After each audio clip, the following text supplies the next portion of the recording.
back. There's a couple TV movies I did way back when. Well, and maybe a high school play here and there. But other than that, I do my best.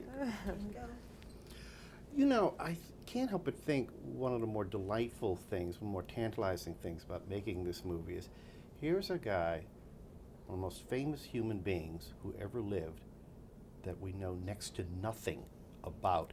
So you could literally invent anything. Right. I know. It was an extraordinary license to have, you know, because, as you say, the only thing we know about him, well, we know very little, you know, factual information, and we know that he allegedly wrote these plays, which there's some debate about. But what we do know, if we assume that he did write the plays, is we get real insight into what kind of brain this man had. So I think that the way Tom Stoppard handles it was really fascinating. Now tell me, how difficult is it to play a muse? I mean, what sort of research does that entail? Gosh, I don't know exactly. I think it's important to, I think a muse, well in this case, I think she's his muse because she brings out of him not only love but himself. You know, she's able to, because she's so herself and so committed to the pursuit of the fulfillment of her goals.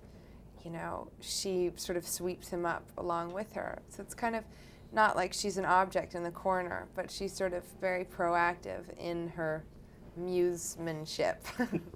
And being very amusing at the same time. Right. Do you think of her as maybe a character born out of time, that she's a woman very much ahead of her time? Yeah, but if you think about it, I mean, that's I think because we tend to associate older time periods with, you know, women who are more demure, but there's always been, you know, women throughout history who've been very strong and been ahead of their time, and I just think she's one of those modern women, you know. If Shakespeare were alive today, do you think he'd be writing for television? You know, that's hard to say because that assumes that I know something about his integrity, and I don't know. He was writing for money back then. Why wouldn't he be Yeah, writing you for know, money you're now? right. I'm sure he would be. I'm sure he would be. The college professor once who pointed out to me that if you ever look at a map of where the Globe Theater was, a couple of houses down was a bear baiting pit. So that's the audience Shakespeare was writing for. I know. But, you know, they also really valued good prose and verse in those days. I guess we do now. We do, if it's good jokes and clever writing. Everybody values that. Yeah, I'm sure he would. Why not? Well, the writing for this film, for example. Right, exactly. This must have been a delight to just sit down and read the first time you got a hold of it. It was. It was. I was astonished by it, you know. I really was. It's fantastic.